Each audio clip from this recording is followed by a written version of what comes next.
Good afternoon, good evening, good morning, frequent flyers, wherever you're dialing in from today. Welcome to the lounge. Today I have Merryl Tengesdal, who is an incredible human being, true stories of resilience and so much accomplishment in so many different areas. The most notable that many of you will know her as being this real maverick woman in aviation. We met at the NBAA Schedulers and Dispatchers Conference and immediately hit it off. And one of her sayings that she has is, you've got to fight with the dragon to dance with the lady. Today, we're going to be diving into how we can overcome the general malaise that seems to have settled down over many of the people in our spheres and understand how adversity is always the partner of progress. Merrill, it's such a pleasure to have you on the show. Thank you for being here. Oh, thank you for having me. I can't wait. It was so great meeting you at the schedules and dispatchers. Like you just stood out, and it was just like we need to know each other. We need to be friends. Yes, I know. As soon as I heard you start speaking, I was like, this is my woman. I need to go and talk to her, and we need to be friends, especially when I heard you talk about the dragon, because in Chinese mythology, I was born in the year of the dragon. So I've always really identified with that. And yeah, and my friend had managed to capture these photos of us when we first met and shook hands. And I was like, look at this energy. We've got these really bright smiles. And so, yeah, it was quite magical. It was awesome. So yeah, so Year of the Dragon. My son was born in the Year of the Dragon too. So this is yeah this year Nice. his aura is strong this year. Like he's bringing it. Yeah, no, definitely. I know it's a powerful year and it's a powerful symbol. Um, and I'm so glad we're here to talk about this because we've been chatting about how kind of lately it feels like there's just been this heaviness. I mean, you did the thoughts from the shop during your welding class recently and talking about even at, your son's school, he's noticing people are kind of weird lately and everything's just a bit off. And so, what have you been seeing in your world about, how people are showing up? I think there's just general depressed state. So some people are just stuck in maybe past things that have happened to them, past trauma, and there's definitely a malaise that's just going all over. People are just, if I could put it in an emoji, it'd be like meh. It's Yeah. just like I'm here, but they're struggling just to do daily tasks, do all these things, and I don't think I am immune to that. There's just days I'll wake up, but I think springtime, like my mind is just more active. So I think at nighttime, I see myself like with a lot of thoughts, waking up in the middle of the night, and I'm just Yeah. like I'm ready to go. But then in the morning, I'm just tired. But I break out of it. But a lot of people are not. So I'm trying to figure out why and trying to motivate them to, you know, look at those things about yourselves and start doing you know, introspection about who you are and why this is happening. Yeah, I think you bring up a really good point with the change of seasons, right? We're like winter's over, we're now kind of awakening again and springing forward. We have this language for a reason. But with that introspection, I we were talking before we went live, many people are not very good at this, right? We're not so good at looking in the mirror honestly without the mask that we try to present to everybody else on. And so we tell ourselves a story about what's happening, but we're not really able to sit with the discomfort. And so we turn to distraction, and then this cycle starts. And when the distractions are no longer available, we really struggle. Yes. So I think a lot of that happened, it's been happening since COVID, and I think it's just been exacerbated by that. But we do distract ourselves. We do. A lot of people, I always say, your time, like especially my son, I'm like, the time you spend on social media and YouTube, he doesn't have a phone, so we have a Mhm. house phone. He gets some time, but he likes to watch YouTube. Him and his sister, and I go, the time you're doing that, that's your currency. So you Mhm. have to understand, you have to spend your time and where your mind goes very careful because he's in theater. because jujitsu, we have in a lot of activities. And I said, currency is not just the dollar or Bitcoin or stocks. Your time, because your time is incredibly valuable. It's something once you spend it, you can't get it back. And you have to be very wise on how you do that because people will suck your time away. You will have Oh nothing yeah. for so um, I think it's the key for all of us. A lot of people get stuck on TikTok or um, Instagram and they just start scanning and then an hour goes away and they haven't done anything. I caution people like you need to be efficient with your time and break that time up and be very cognizant and use the phone for what it's for. Uh, give you alarms if you're too long or limit your time and then take some time for yourself. Go on a walk, meditate, sit in a room alone with no sounds and see where this takes you because it's eye opening. Oh, yes. Um, Sitting in a room with no sound. Yeah, I did a 10-day meditation course called Vipassana 2 years ago, and, some people call it a retreat incorrectly because it's not what you typically think of. It's not like, you wake up and you have breakfast and you do all this nice and yoga and this and talk by the beach. No, it is you by yourself with your thoughts from 4 a.m. till 9 p.m. every single day, focusing on the sensations in your body as you sit there in silence. And there's some discourse that you watch in the evening and you're kind of guided through this process. But man, it's hard. You watch, I mean, I watch my mind unravel and then come back together in a completely new way and then unravel again. And it was just really fascinating to watch these patterns play out in these kind of almost like movies, that I was having stories of. And to experience the sensations, the phrase that we always say, nothing lasts forever, right? We can intellectualize this, but many of us don't feel it. And I certainly felt that over those 10 days. And so that's why I believe meditation is so important because it can really teach you a lot about yourself, but it helps you to take back your focus and brain power as those currencies because we've all let those deteriorate by having the junk food of social media so present in our lives. Yes, so I like how you say it's junk food, right? Because you'll starve if you you'll starve if you eat that stuff. There's nothing nutritious. There's no nutritional content in a lot of that. And some of it is just bad. It's like fatty, fatty foods that are coming in the form of 8 seconds.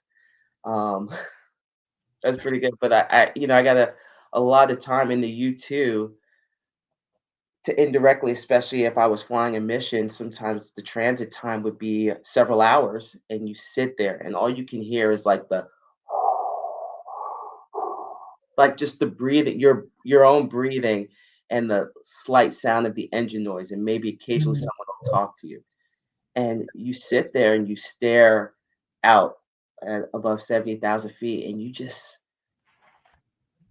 you might start, your mind might start racing to something that happened with a family member. And I remember distinctively one time I was flying, and this was before I was married, and I had sent out save the dates via email, which don't do that because one of my relatives like forwarded to other people, and I'm like, why would she do that? It's not for you to forward. And then I started kind of spinning on this, Yeah. and I'm looking out, and I'm like, why am I sweating this when I have this big view? It's not a big deal. It's Yeah. just a save the date. If they don't get an invitation, they're not invited. So what are you doing, Meryl? Focus on the mission. Let's go. I know. We can sometimes get so wrapped up in these tiny little things, right? Yes. That, you know, we're laughing about it now, but in that moment it probably just felt like so evoked so many emotions, right? And this is where we can get pulled in this way, right? Because we're not controlling our focus and brain power. And I also believe many people don't know what they're actually feeling. A lot of us are emotionally language deficient, like we don't have the vocabulary to accurately describe. And so then what happens when you don't know what something is? You run away from it or you attack it, right? And Right. so we avoid or we fight. And then that's where this like struggle and this anxiety and rumination can come in. And for those of you who are not aware, Merrill is a retired colonel who flew the U-2 and is one of the first, she's the first and only African American woman to fly the U-2, which is a high altitude reconnaissance aircraft in the United States Air Force. And so it gives you a very different perspective when you could be up there at 70,000 feet looking down on the earth, then, did you have that experience often where these silly little things would come up and it would just completely change your mind? Or did you find sometimes maybe you did get stuck for a little bit longer? No, I mean,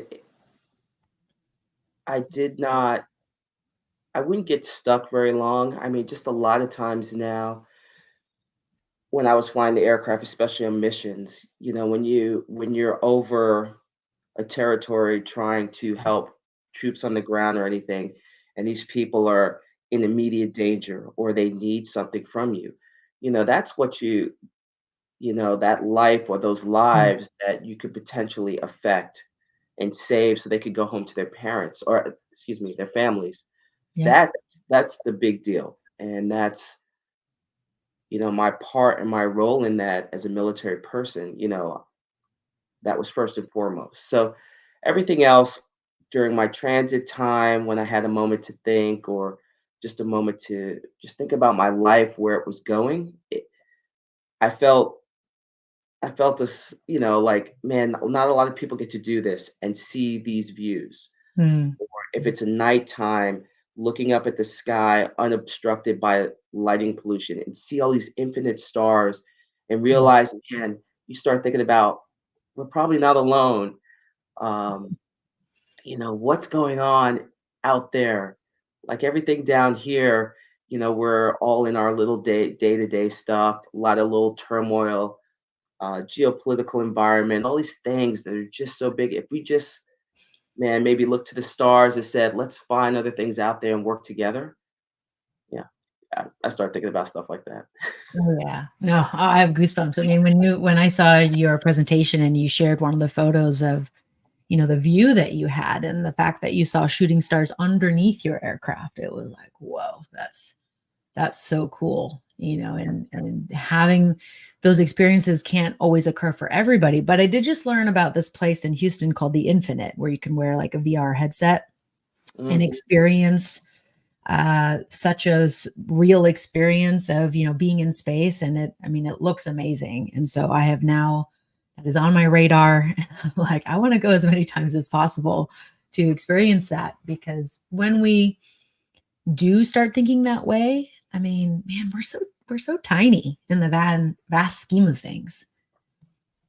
I agree. But since when I retired in 2017, there are a lot of things that we could do with our feet on the ground here that are that are equally as amazing. I mean, just we were talking about scuba diving before, which is great. Little known fact: if I did not become a pilot, I was going to become a marine biologist because I think exploring the the sea, water, like I think that is the second best exploring out in the stars. So or flying high above, like going as deep as you can to the earth without dying and seeing the transformation in the different species of animals. Like yeah, that gets me too. I mean, I got my certification for scuba diving just for that, or just to like I went to Mandalay Bay and swam with the sharks in their So fish tank, cool, like yeah. fun stuff. Well, and it is amazing when you think about the life that exists under that extreme amount of pressure and lack of light. We were talking about how seasons can affect our emotions. A lot of people have seasonal affective disorder, right? If it's gray and cloudy outside, some people literally from the weather systems from that pressure change get migraines, right? And so we're deeply affected by these environmental challenges, if you will, and yet we're resistant. We adapt, we evolve, and we find ways of still living in those environments. And so it makes me also think about, okay, a lot of people are feeling this immense pressure right now, or it might feel kind of dark. So, how can we use that to our advantage, if you will? Yeah, so how can we? So that pressure, to me, you have to find some outlet for it, right? Um, to me, I'm a big proponent of working out and moving and Mm, going in directions because to see a different area for your eyes to see something different, I think it sparks that curiosity and it takes your mind off of uh, the general downward pressure that you're feeling.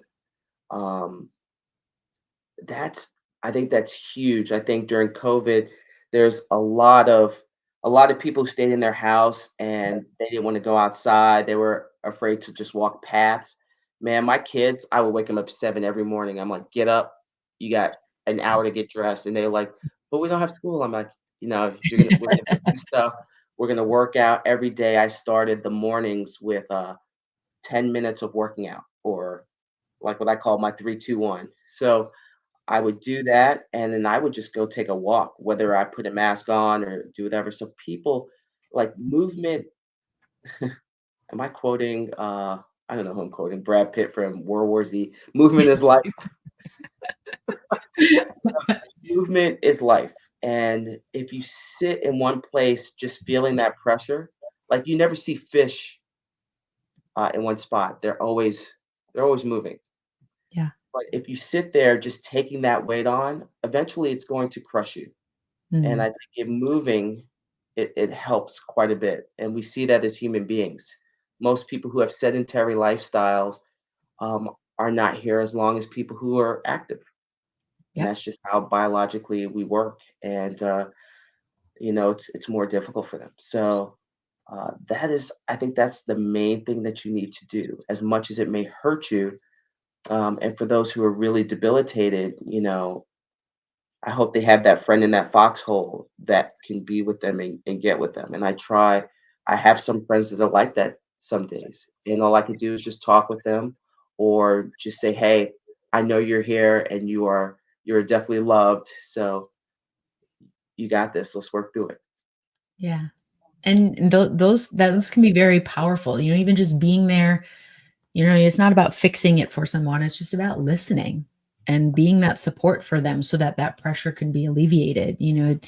Maybe right where you are right now, this pressure is immense, but you take a couple steps to the side and you do that for a period of time, and all of a sudden it's like, whoa, actually the pressure's not there anymore, right? Or it's way less, and all I had to do was just step over here. And we can't often see that because we're wearing blinders or we tend to isolate ourselves.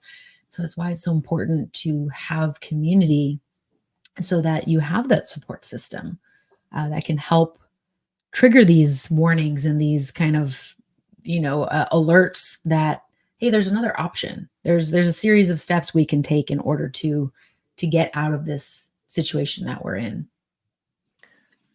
Agreed. Agreed. And, you know, I hope people are hearing that today. And there's some other people who make choices to kind of sabotage themselves at times. Um, As a friend, if I see someone else doing that, I will call them on it. I think that's important, right? It's We need the reflection back to us. We need the honest reflection back to us. absolutely. If you can't do it yourself, um, I think I'm very good at, I don't want to say judging myself, but just looking at myself for what it is.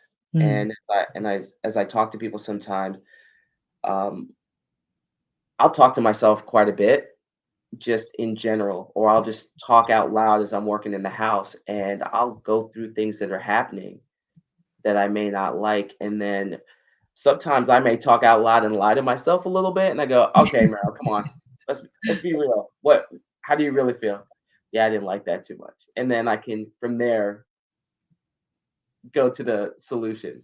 But I know this about me. I know that I could talk through things. Yeah, I sat in an aircraft for hours on end. Yes. yeah.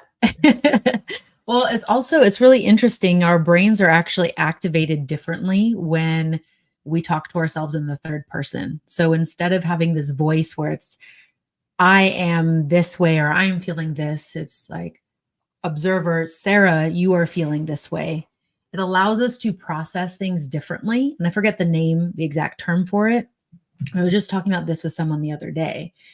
And I'm currently listening to a book by Alain de Botton. He's the School of Life, great YouTube channel, nice little videos about philosophy and the way we look at things, and great reframes, cartoons, good for kids also. And the first book I ever listened to with him was The School of Life's and Emotional Education. And I remember walking around Hong Kong listening to this book, thinking like, man, I wish I knew this when I was like in 8th grade. This would have been so useful. And because sometimes what we think is common sense is not really so common. And this is why conversation is important, so that you can, instead of just going with the flow and the status quo and being like, oh yeah, everybody thinks this. When we question and ask questions and are curious, we can understand, hey, there are other perspectives out there. But one of the things in this book, The Constellations of Philosophy, that I'm listening to now is, the Socratic method of logic and questioning your own thoughts. Like, if there's a thought or a statement, is it absolutely true, or can you just prove it? And you keep doing that until there's no way to disprove it. And then that's knowledge. But if you can disprove it, then that's opinion. And it was just, as I'm listening to this, I was like, yeah, this totally makes sense, because he, walks you through several examples. And so this is why the third person, conversation with yourself is really, really powerful, because you can start to see the holes in the argument. And instead of this feeling that we get attached to because of our story, we can actually see the logic, and then, walk ourselves out of these like mind traps we put ourselves in. So I love the way you frame that, because I think right now when you have so much social media, so much inundation of everyone's opinions and ideas, and there's just so much, it's very hard to navigate to actually what is happening as opposed to what someone's opinion is. Um, when you're having a debate with someone, especially in the geopolitical realm, they may quote someone that said something on a television station. I don't care which side, but it's like, well, is that really true? Or what makes you say that? Well, because they said it. No, you've got to do your research. You've got to question. Like, if we're not questioning, I'm sorry, I don't mean to backtrack. I laugh because in the That's beginning of good. the year, I made a post and I said, can this be the year where we understand intent of what people are saying Mm, and not take it for what it is? Can that be the year? Obviously, no one listened to me because we see what's going on. right. But um, it's just nice to, if someone's speaking, to listen to them, know their background, start with a they're coming from a place of not attacking, but just listen and understand the intent behind it and question Yeah. and have a Curiosity. collegial discussion, whether it's with yourself, whether it's with someone else. I think that's very important, and I think we've lost that in the last 4 years, which is it's kind of sad to see. Not even in just the last 4 years, but as a society, the skill set of being able to have dialogue that does not turn into attacking or defending of a position, right? Because so many people want to be right. And it's not about being right, it's about understanding and understanding what it's like on the other perspective. It doesn't mean that you have to accept that for your belief, but you can now understand. And it's not many people have this ability, right? And with themselves, let alone with other people. And, when I heard you say the understanding intent, so many of us have good intentions, but that's how the road to hell is paved, right? Yes. And we don't stop to ask. We assume. And when we assume, there's a nice little math equation of what you are when you assume and what the other person is, right? Um, I'll pop that up on the screen for those of you who might not have seen it. I'll do it in ASL.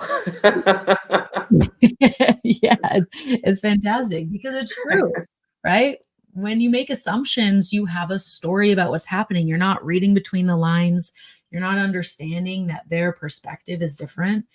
And I saw this a lot when I was based in Asia. I'd be on the phone with two different parties, both speaking English, both worked together for many years. And I'd be like, why are we at this impasse? Because I would sometimes tune out, if I'm honest, right? Certain conversations where I didn't feel like I had to be a part of.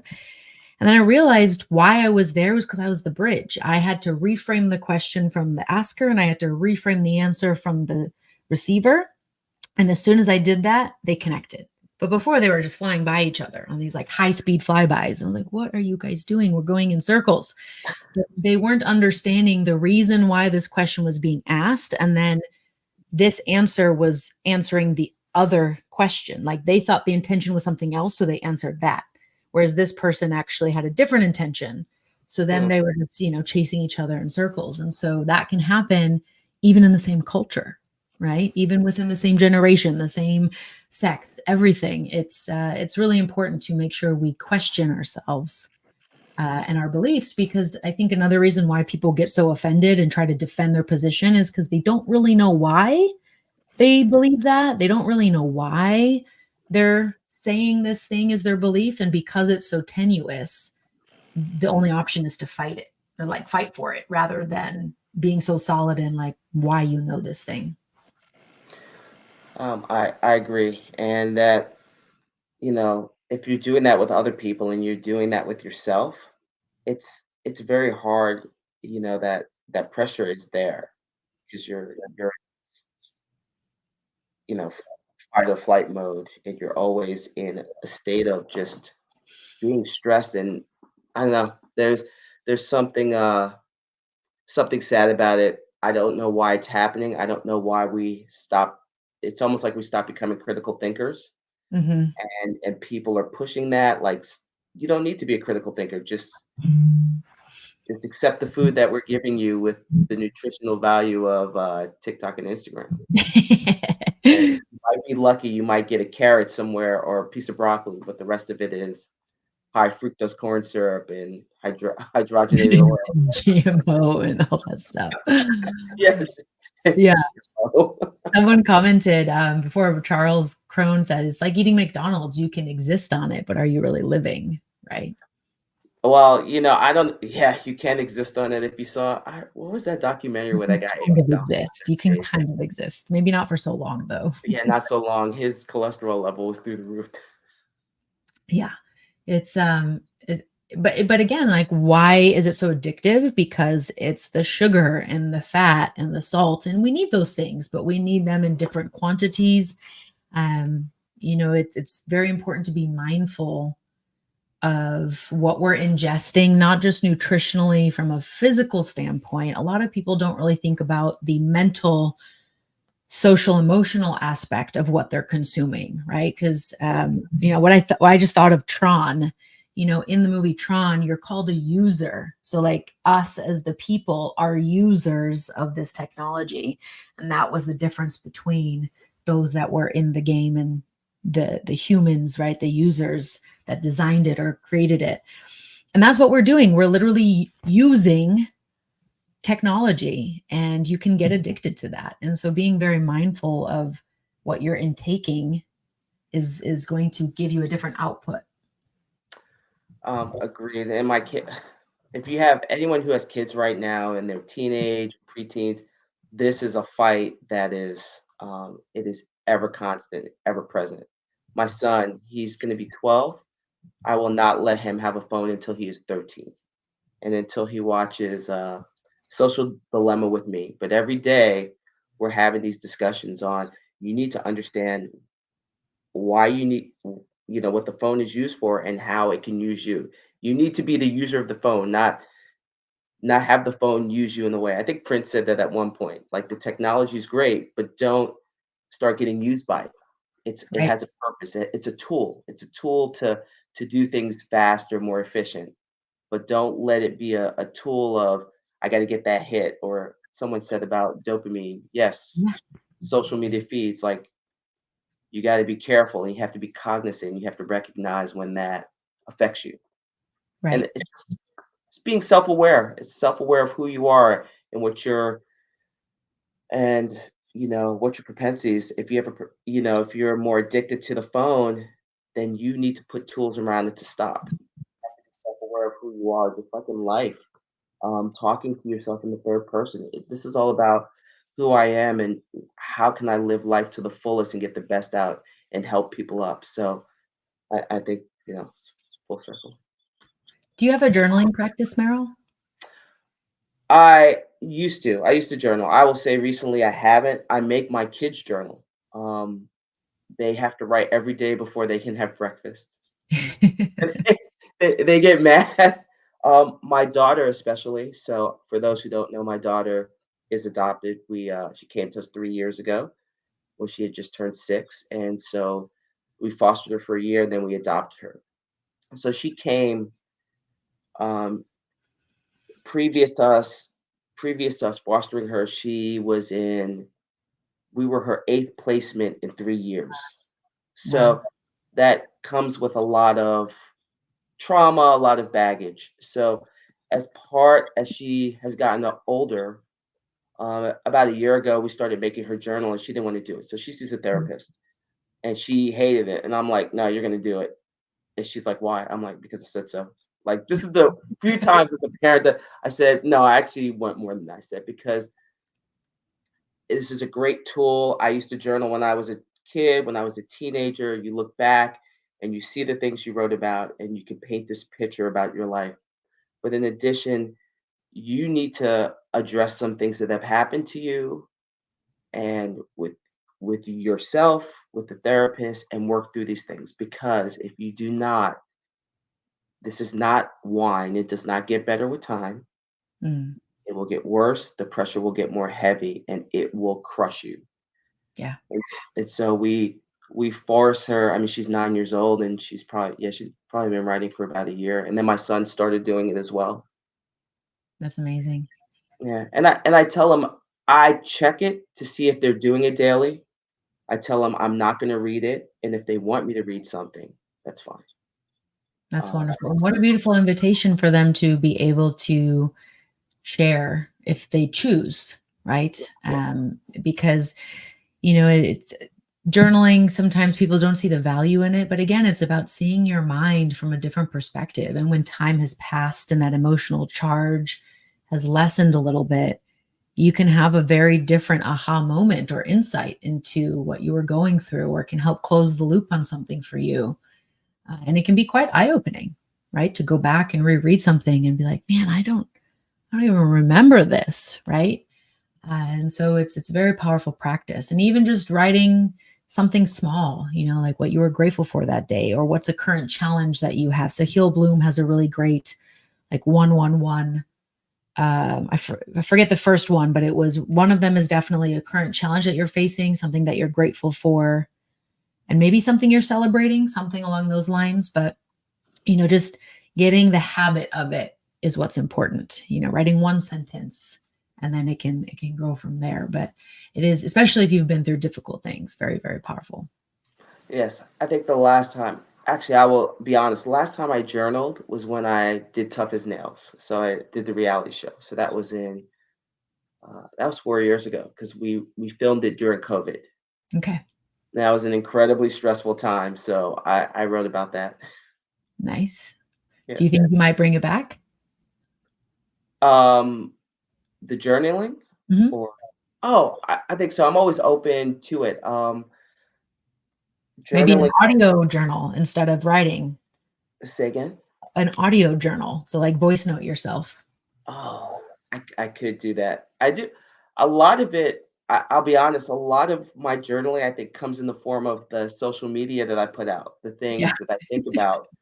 So that's probably why, like, I found another outlet. So, Yeah, no, that's a great point because you're sharing those thoughts that you're having, but instead of keeping it for yourself, you're sharing it with those in your network.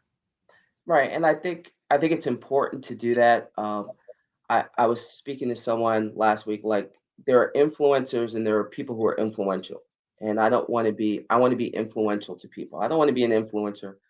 I want like people to see the good side of me, the bad side, the struggling side. I want people to understand that we're all human. We all have our paths. We all have our journeys. There will be struggle, but you put in hard work and you will rise better than what you probably can ever think. And so, yeah, I'm pretty much an open book. No, it's good because that resilience, like, that we can see from you gives us the inspiration, right? People can look at your social media and think, "Wow," or your website or whatever, "Meryl has it all, Sarah has it all, this Chris Hemsworth has it all," whoever you wanna look at, Brad Pitt, right? Beyonce, but they also have human emotions. We all go through times where life is great and everything's sunshine and rainbows and it's easy. And then other times where it's like carrying this bag of rocks up a hill that's muddy while it's raining, and you're not going anywhere, it feels like. And it's important to share that so people don't feel so alone. Sometimes just hearing that someone else is going through that or has been through it can help you navigate a little bit better. Absolutely. Yeah, I share.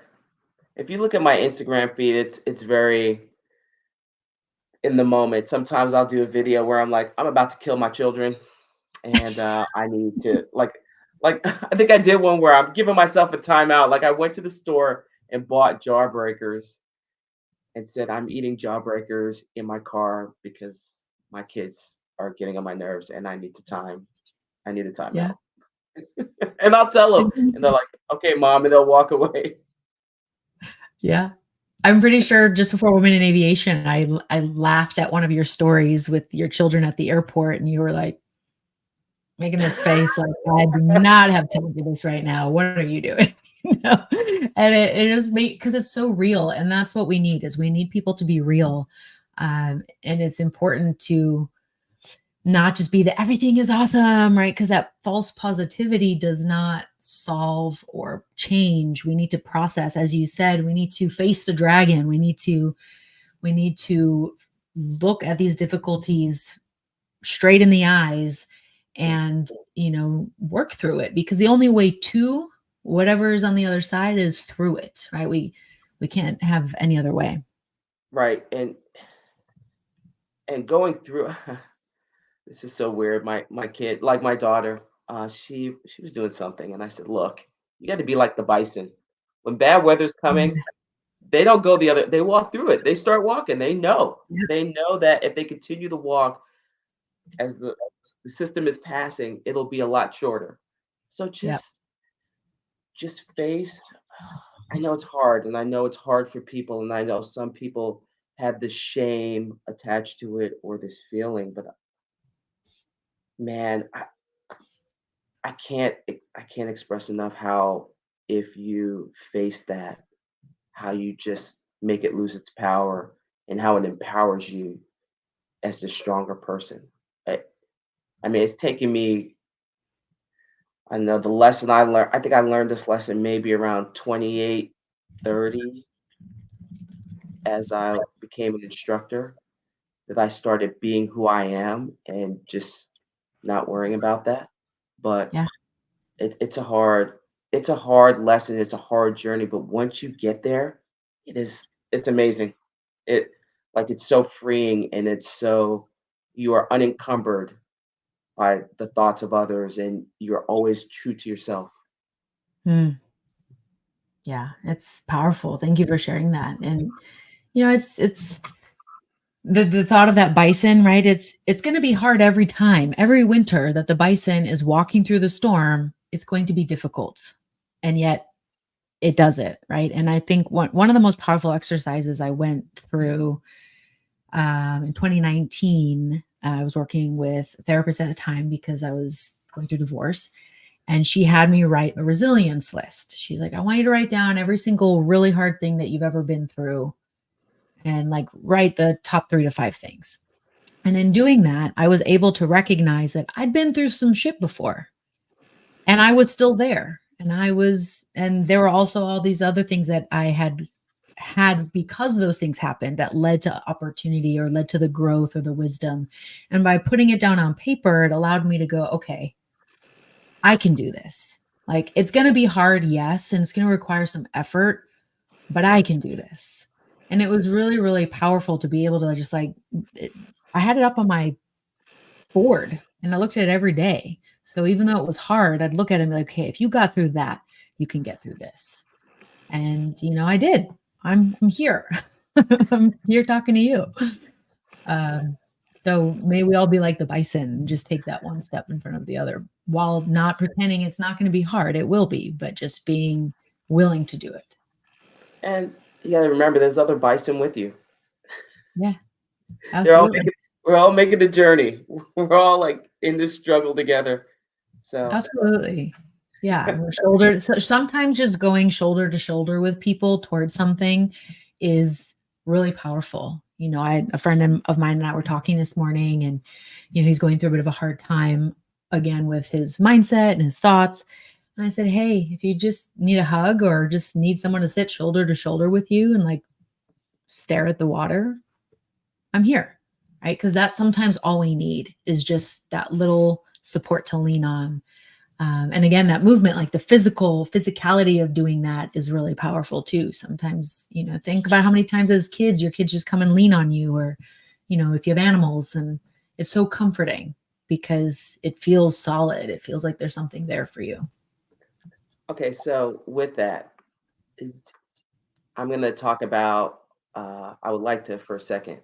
There Yeah. are some people that may be facing hard times and you as a friend or someone who's in their foxhole, but just like in the pool, they wanna drag you down with them. Mm.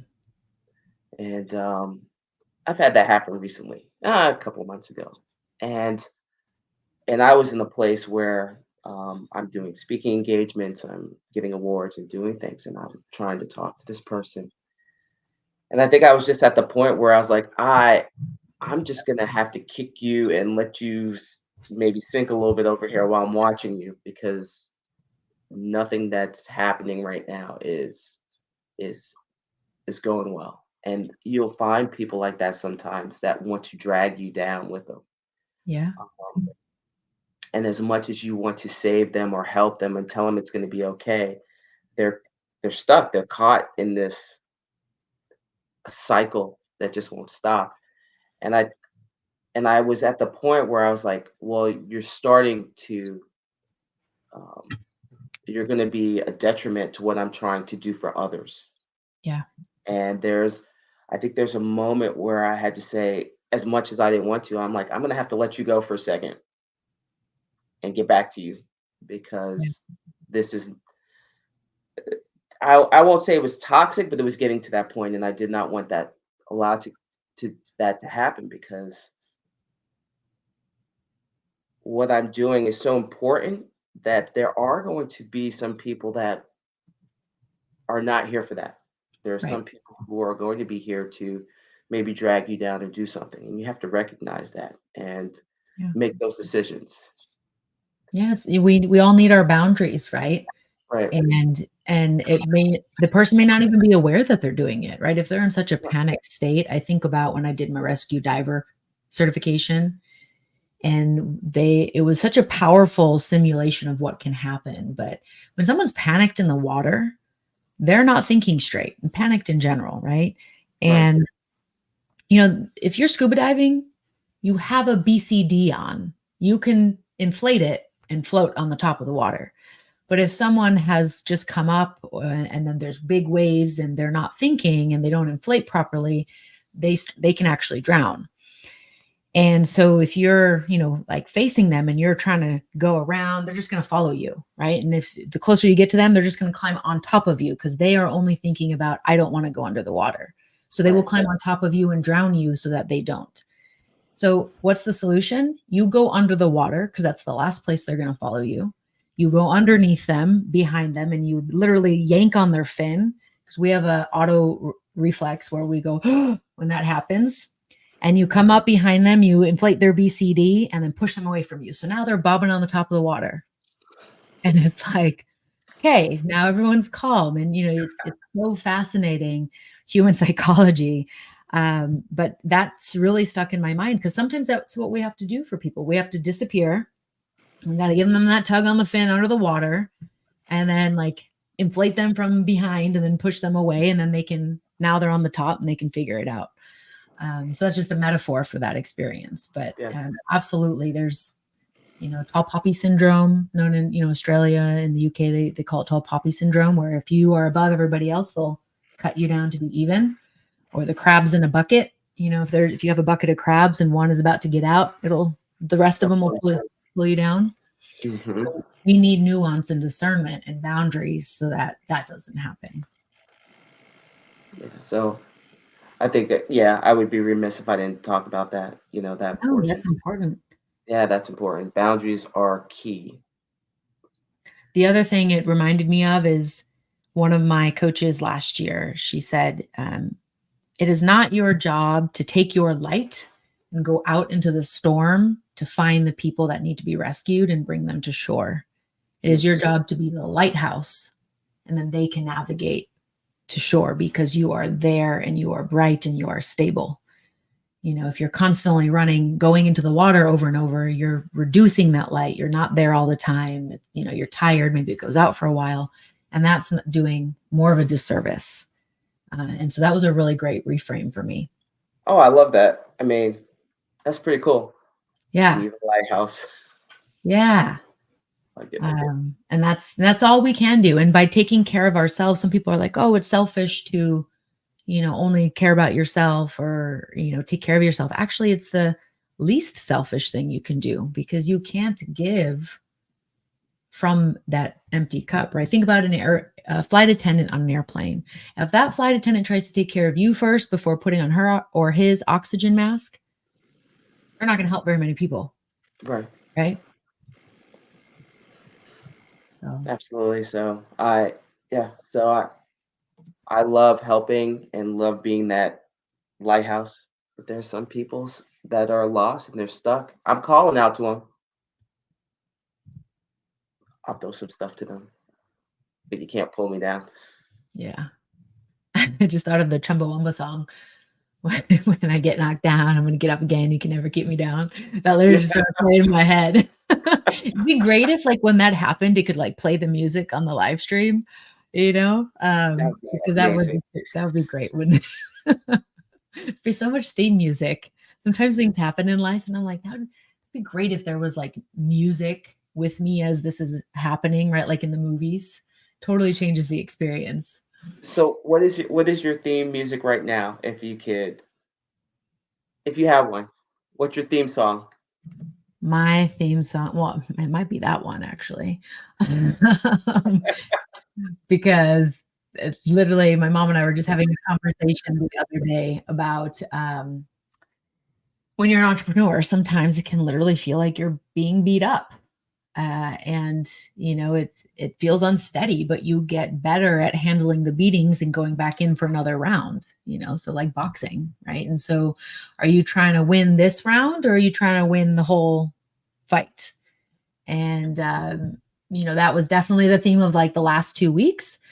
But then there was this song by Bishop Briggs, Like a River. That's been kind of, I guess it's been viral on TikTok. I don't know, I'm not on the Texas governor said, I'm not on the TikTok, Neither am I. I don't have an account. I set one up and I made like 2 reels. If you look up Sarah the Pivoter, you can find them. I don't even know what I was doing. They're probably the most ridiculous, random videos you'll ever watch. And I was like, I don't get it. And I just deleted it. So I was on there when Tough as Nails happened, and then I went off of it. But yeah, I think for my theme, the song that I like, which is I'm not a huge country fan. Mm-hmm. Don't you guys judge me on here, but I just heard yesterday, Beyonce came out with a country, but her and Miley Cyrus sang a song, Shotgun, Mm. Okay. or Most Wanted. I'm digging it. I'm feeling it. Like, much respect for Miley. Like they harmonize really well, and I'm like, oh, I'm feeling because you basically, you're shotgun in the car and you're riding with the person, and you're just, Yeah. you're supporting. It's more of relationship thing, but I took it further. I'm like, That's how I feel sometimes. Like I'm in riding with people and I'm shotgun. I'm here for you. Yeah, that's awesome. No, Yes. that's a good theme song to have right now. And the one Like a River really resonated with me because water is so powerful, right? It's Yeah. flowing, it's changing, and it it may go around it'll go around the obstacles that are there, but over time it also erodes those obstacles. And so it's just a really powerful metaphor. Like water is life-giving, and it can also carve its own path. And so that was what was resonating with me. I was like, okay, but take your own advice, Sarah. Slow down and just breathe. that's that's what I've been thinking. So I know when they have Chinese New Year and all the symbology, there are different type of dragons. So are you a water dragon? Are you a fire dragon? I'm actually an earth dragon for the year You're an that I earth was born. dragon. Okay. Yes, yeah. Which is why, even though I'm Sarah the pivoter and I'm known for like handling the turbulence or being able to pivot and adapt, for my nervous system and like my core personality, it can be difficult because I like that stability of being on the earth and, feeling grounded. And so it's been interesting to learn about myself through different experiences. And as you said before, when you know something about yourself, you can then make sure that when you go into a different environment, you have what you need to thrive or even survive if it's really kind of taxing and pulling you out of where you shine, because you know that in advance, right? It's like getting a flight plan and a weather briefing. You know that there's going to be this storm over here. And so you're expecting that there's going to be, discomfort and things to navigate around. But sometimes you get turbulence in a clear pocket, right? But by having the awareness, you can be more prepared rather than being like, oh, well, that was out of nowhere. Because a lot of times I think that's how we react. We know, but we have deluded ourselves because we've been distracted with social media or with whatever else we're using to distract ourselves. So now I love the analogy. So like pilots, we're always prepared. We always do a thorough in the military.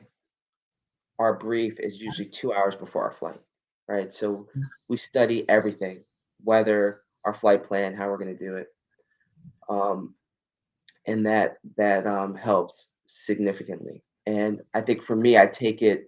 So I'm taking these welding classes, right? So Yeah. I'm retired colonel, 23 years. Then I become a personal trainer. I I'm trying to motivate people through fitness training, and then this reality show. I get into social media. This reality show reaches out to me. I'm lucky enough to be a part of it, and now I'm taking welding classes. And Merrill and people like Merrill, why are you doing all this? And I'm like, man, I always wanted to be an astronaut, and I've always looked at the enterprise as my model of, you know, these group of people, diverse group, going to explore, boldly go, take all these skill sets with them throughout this whole time. And how can I make myself like that? How can I build all these skill sets? Because when you're going through life, like your flight planning, you have to be prepared. You know yourself, you know who you are, you know how you react, you know what skills you have. So if there's any weather that happens, any phenomena, anything that's different, the U2 was always dynamic task. One minute I could be flying somewhere and they say, "Hey, we need you. We got to search and rescue." How do you how do you pivot in that dynamic environment, right? No pun intended. Yeah. Oh, I get real punny. You can do all the puns you want. So, how do you pivot in that dynamic environment? It's because you develop these skill sets, you've had this confidence, you've looked at yourself, you realize the person you are, how you're going to react, and then nothing, in general, nothing will be such a shock to you that you have this surprised look where you Right. you freeze.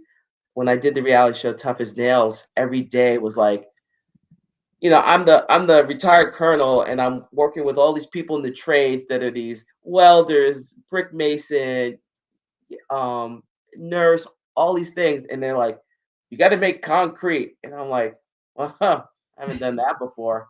All right, let's go." Like, Yeah. it didn't, it wasn't anything scary. I was like, I'm just gonna give it my best effort and use my legs this entire time because my arms are gonna fall off. and just do the competition and figure it out and do it. But you do it with confidence because you've built these skill sets throughout your life to do that, and you're ready for any type of weather. So I think that's Yeah, what it's about.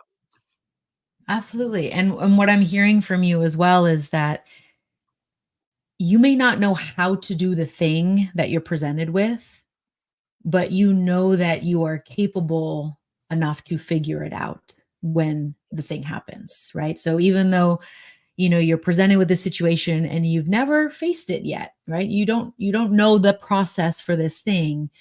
You have enough skill sets and experience that inform you to be able to navigate that. Because if you don't know how to do it, you know where to go to find the information. You know that you can go to your network, or go watch a YouTube clip or whatever it is that where the information might be held. So it's more about your belief in your ability that you're building up through these different skill sets and putting yourselves in these new situations, rather than knowing how to do everything all the time whenever it happens. Absolutely. Like we can't do everything all the time, but to have the confidence and the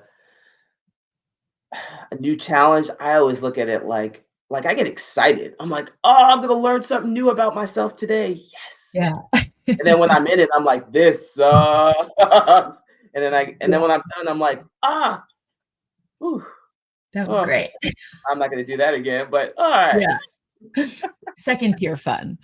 Yeah, this is why I like survival school training. So, like when I did civil air patrol in high school, and one of my favorite things we did was desert survival school training, because it gave me this like ability to, I could get lost on this hike and I won't die because I know how to do these things.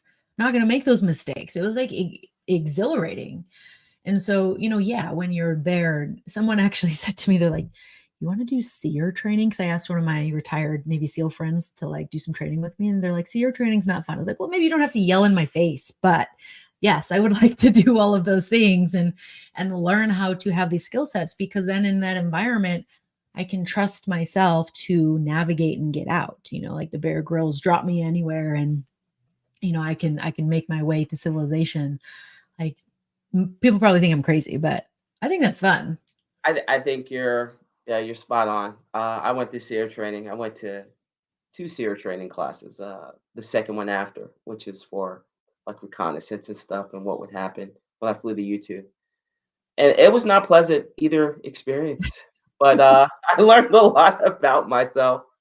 My Yeah. first experience, I got severe frostbite and had to get taken out of training, but, I was hospitalized. Couldn't walk for 6 weeks, No big but, deal. I do well in it. I do well when they interview me, AKA interrogations. I'm good. Yeah, Yeah. that's good. Yeah.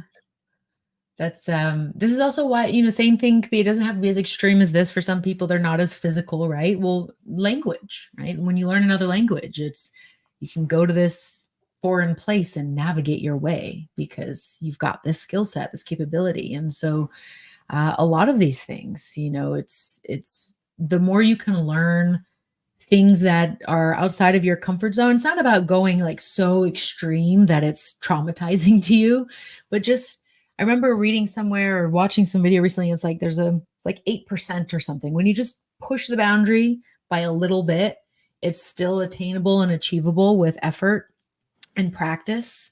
And then it can feel good, right? And then you do get the dopamine, and you get the dopamine that's good for you, not the junk food dopamine. Yes. Um, so, learning a language, so I doing the welding class at the community college, which I'm a board member there. But also I was taking ASL, so I was taking sign language. Mm, And I will tell you, if you want to take a language, like learn some ASL. yeah. Um, just learning about the deaf community, learning about just the struggles that community goes through, it is Mm. incredibly eye-opening. And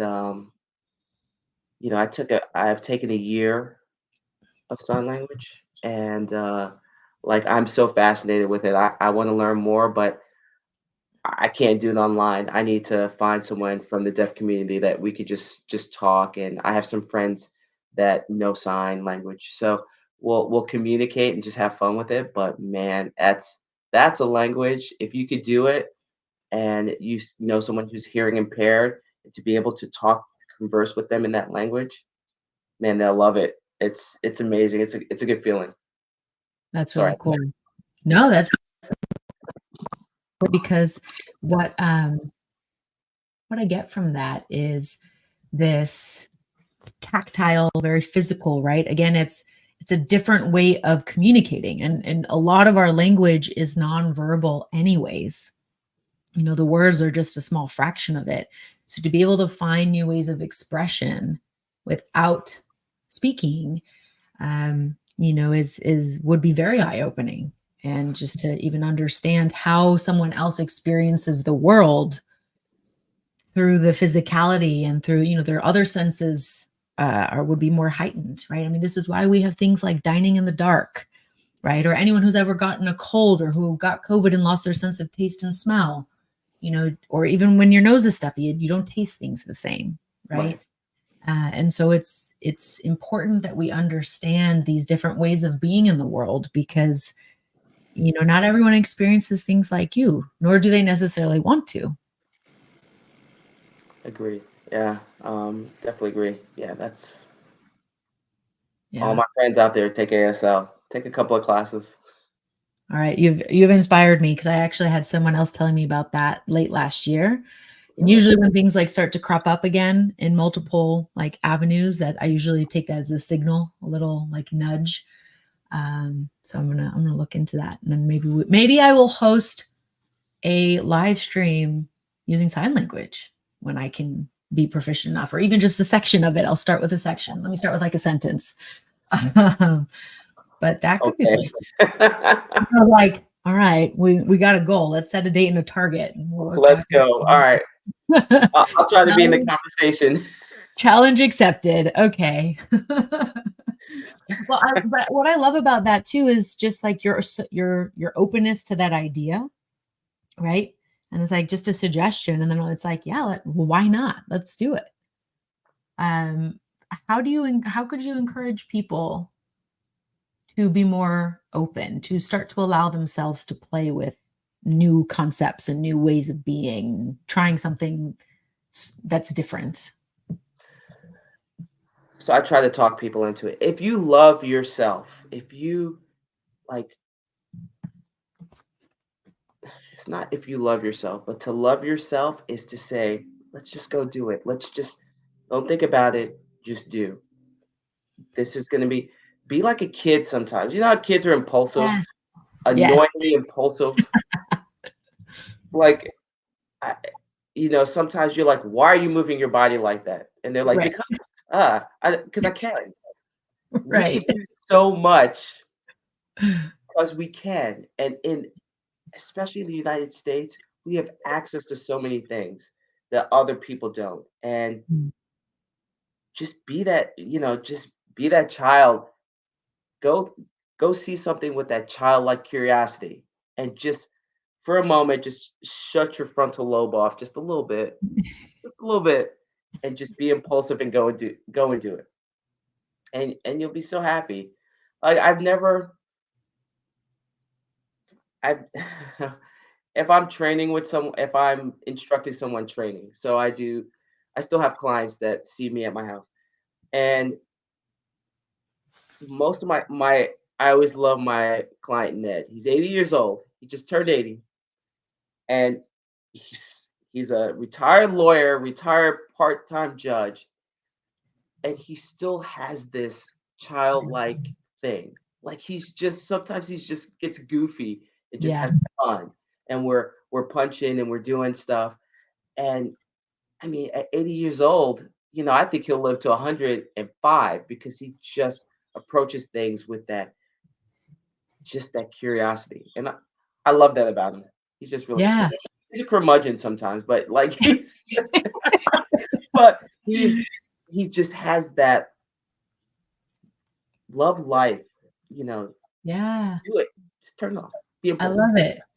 From like you can still be a curmudgeon and be like, get off my lawn, and you can still play, right? Yes. It's all about the context. But yes, I was at this eclipse retreat.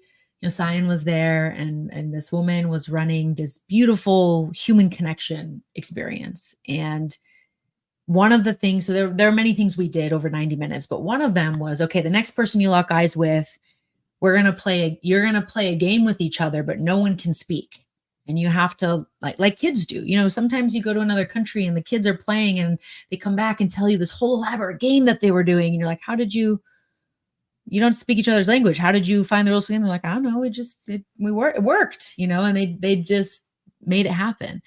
And it was really fun to like pair up with someone and then have to like, okay, well, what am I gonna do? What am I gonna get excited about? How am I gonna get them involved without using words? And it really tapped into something that I hadn't felt for a very long time. And it was just silly and playful. And I used to think watching kids running around like giggling like maniacs, I was like, man, look at how much fun they're having. I couldn't do that because people would think I'm crazy. And I remember my best friend looked at me and he's like, yeah, you could. Who cares if they think you're crazy? And so literally when he and I are together, we run around laughing and cackling, and people probably do think we're crazy, but it's so fun. So yes, I agree with you. Like Merrill says, be like a kid sometimes. Move your body in weird ways just because you can. And plus try to move like a kid sometimes, because if you're 30, 40, 50, you'll realize that you cannot move your body like you could as a kid. So just ease into that a little Yeah. bit. Yeah.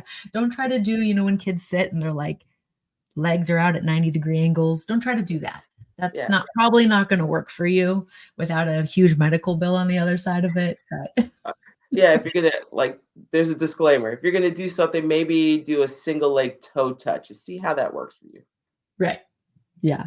Just you can ease into it. Man, I remember I went into those, like, they have trampoline places you can go now, like the big kind of places. Oh yeah, Sky Zone.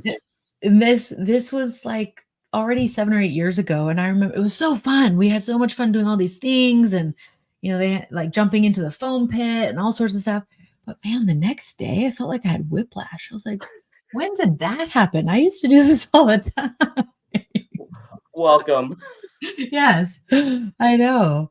My goodness, it's a process. But I think the more that we allow ourselves to do that, the less we have those types of pains and aches and things on the other side, because it is about maintaining the movement. When we get older, we do less things, less varied, and we usually do the thing that has the same movement pattern, whether that's tennis or golf or snowboarding, you name it. Then it's just constantly those patterns. So anything outside of that is more difficult.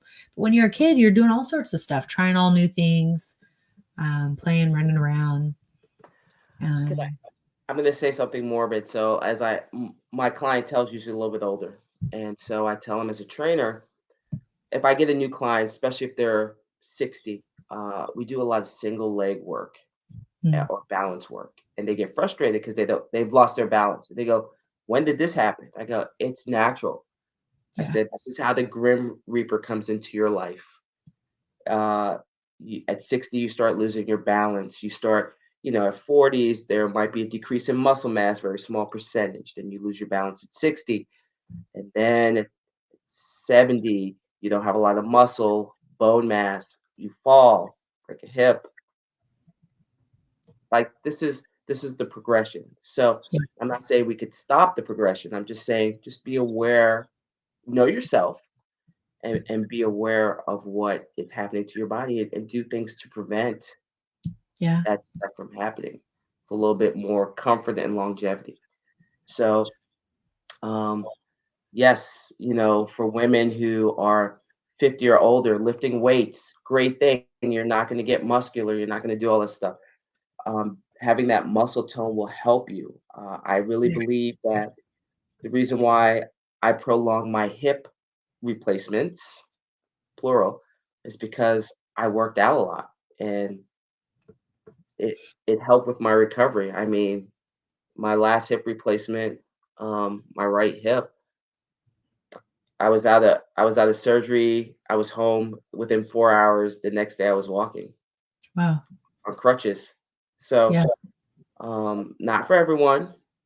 My orthopedic surgeon knows I'm a little crazy and a little, Push the a little boundaries. I, my yeah. What did he say to me one time? He said, physiologically, you are still a human being. Yeah. You're a superhero. Can we please just slow it down? Calm. And I go, okay. I love it. But it's you know what's so interesting to me too is like when the concentric circles of life start to really converge, because I was literally just listening to Outlive the Science and Art of Longevity by Dr. Peter Attia. And yesterday he was talking about exactly that, how as we age, the our muscle mass is decreasing, our like VO2 max is different. And so the way that we're working out at 40 is not the way we can work out at 60. And we have to adapt, but we also have to start thinking about what's going to happen in our 60s, when we're 40, when we're 30, and like give ourselves the best off ramp, if you will, because when we don't have muscle mass and things are moving out of alignment or the balance is gone. I learned that when I sprained my right ankle, it was so bad. And then, of course, you favor the other side. Then I sprained the left one. And the doctor's like, oh, yeah, that's very common. Most people do that when, when they sprain one side. And it really showed me the imbalances that I had. And then I over trained my right and undertrained the left. So now my right, which is where I had the sprain, you would think that that might be the weaker side. Actually, it's the stronger side. So even playing with single leg stuff will give you insight into your imbalances, so that as you age, those imbalances don't get bigger, right? Right. Yeah. So that's usually when I have new clients, that's the first thing I'll do. But to go back to repetitive motion, okay, my guilty pleasure right now as part of my workout regime is I put on my Oculus and I Uh-huh. play Beat Saber.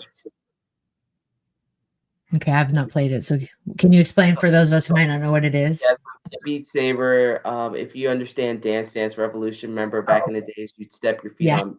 This one is that you have two wands and you hit. There's blocks that come to you with different arrows in the Okay. direction and different colors. So you're moving your body around and you're Yeah. dancing to music like Lizzo or Wow. Queen or whatever you package you download. So after about 30 minutes, I will hit my calorie expenditure for the day, and I kid you not, I'm sweating hard, and then I will slow it down, and I will play another game called Asgard, which is again, this is all virtual, so I'm standing up, I'm walking, I'm fighting monsters, in I a feel I feel relatively contained space. I feel like I need this now. Because it's like, yeah, it's fun, right? And if it's fun, then you do more of it. But yeah, That's the that sounds Oculus, it's definitely interesting, a lot of people don't like it, it might make you feel sick because it's mm, 3D, but, it's a pretty good experience, so I do my normal workout on the elliptical, lift weights, but I do something kid-like, and I'm flailing my arms around, yeah. and I'm dancing to music and singing and just being goofy. That's awesome. Yes. Yes to being goofy. I actually have this morning in my my commonplace book, which is a stoic practice, I wrote down play more as something to bring in. Slow down, just breathe, patience, equanimity, no matter what's happening, play more and smile. And there's science and studies to prove that, like, if you just sit here and smile, someone told me that they would drive with a pencil in their mouth like this, and they would drive for 20 minutes, because then by the time they got to work, they were actually in a good mood because they had forced a smile on their face. And I I was might like, have to man, do that with my kids, put the pencil in my mouth. yeah, you might have to do that while they're driving them and be like, no, I can't talk to you because it's pencil in my mouth. And when you get out, I'll be like, bye. That's awesome.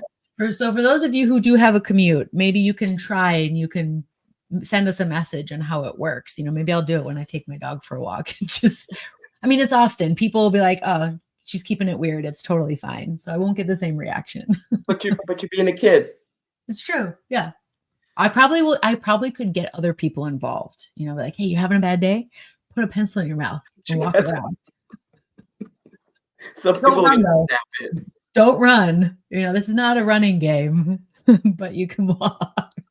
Oh man. And make sure your balance is okay too. There's some caveats with all of this. At your own risk. Yes. That's Disclaimer, the disclaimer. Amazing. Okay, so Merrill, I have a few questions that I always ask all my guests. The first one is, what do you think your superpower is? Oh, I think my superpower is I believe I read people very well, and I have the ability to get the best out of them by understanding who they are. So I won't say it's manipulation tactics, but it can be. I use my powers for good. I don't use them for evil. That's good. Well, and that's like with anything, right? Everything that we have, there can be too much of it or not enough. And so that's a really beautiful thing to be able to do, is to see people's potential and allow the space and platform for them to get there without being negative reinforcement or demeaning, or you're not good enough until you do X, right? It's a very powerful place to be with someone like that, because sometimes we can't even see it, right? Maybe we're just looking the wrong direction. Absolutely. Yeah. Okay, my second question. Who is on your personal board of directors? These can be people in your life now. Maybe they were in the past. Maybe you haven't met them yet, but there's people you look up to. Are there people that you kind of regularly consult to adopt their perspective when you make decisions? Yeah, so in my life, I would, I've had a lot of mentors. So, um, starting in about junior high school. Um, but currently on my board of directors, because it ebbs and flows, I have mentors that come in and out. Yeah. I think we talked about one, Mike, who's um, you guys will find out more about him in probably next year. So I'll just say Mike is one. I have two good friends. A friend of mine, Jen, born in the same day as me, 10 years apart. She's a really good friend of mine that I met probably during COVID. And I was in a place where I really wasn't taking new friends, but she kind of forced her way in, and we've been great ever since. My other friend, Felix, who has been, I mean, he's been ride or die from the get-go in this area. He has three girls. He's just an amazing individual who always shares. You want to talk about someone who shares his life? He is unapologetically himself, and he deals with a lot of mental health things, and he with three girls under the age of 11. So we just celebrated his third child, fourth birthday, and he is just he's not perfect, but he's dialed in. So I love like his perspective. And man, I would think right now, there are a lot of people. I think you and I are meeting and we're forming this thing. Yeah, they're just I think the table's small right now, but there are people who ebb and flow in, but like people who I and my husband, of course, um, he's great. He's a health physicist at Lawrence Livermore. He's a Navy reservist. He's a captain in the Navy.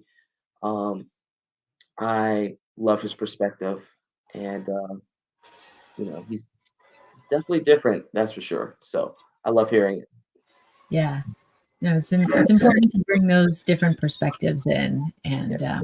I really loved what you said about when I was not. Sometimes we kind of close ourselves off, right? And we just, but then the ones that, worm their way in, they just have this special place in our hearts because they really got to us even when we weren't maybe so open. Right. But when I was not accepting new applications for friendship. The position has been filled. I'm sorry. She was persistent. I will give her that. I love it. I love it. Well, I look forward to meeting her one day. Oh yeah, yes. Um, okay, the final question, which is designed for self-reflection. We were talking about it before we went live. Imagine that there's this other alien race that has come to Earth, and you're the first human that they meet. So, what do they learn about humanity because they met you? Yeah, they learn that we're strong, that we're resilient.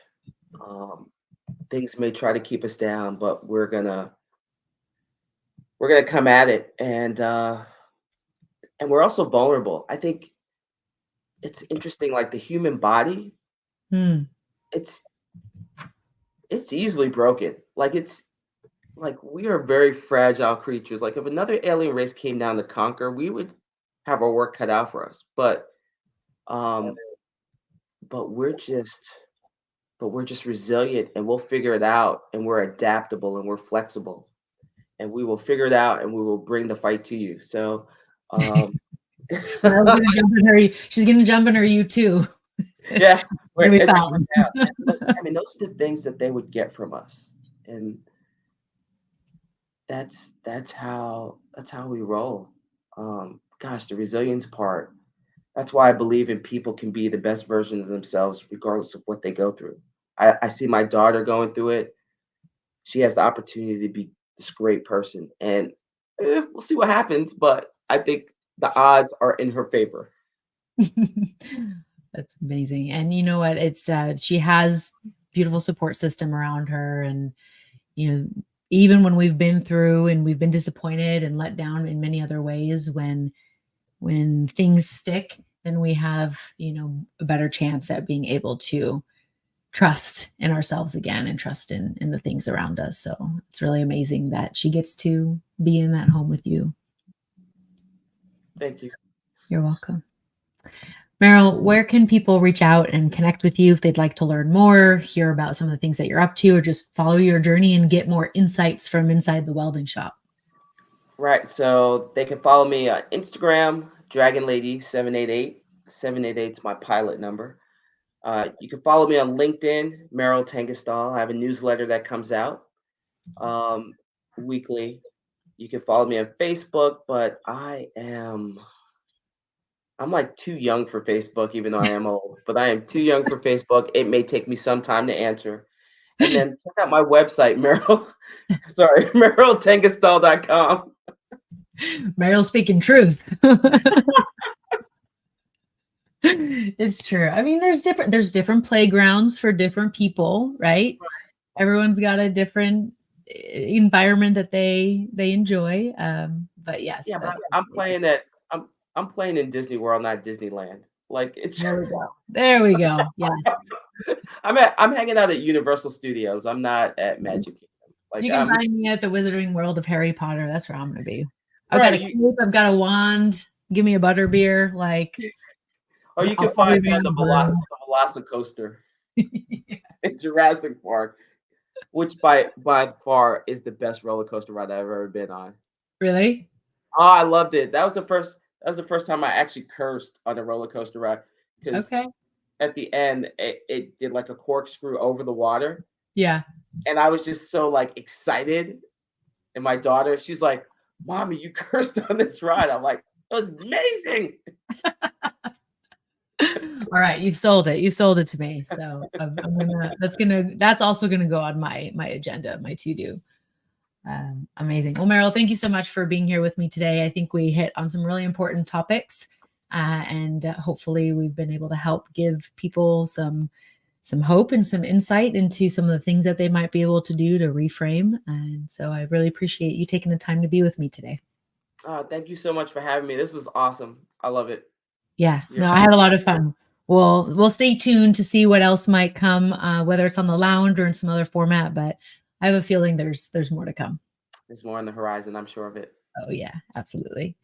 For everyone else watching, thank you so much for tuning into the lounge and stay tuned for our next episode. We'll see you very soon.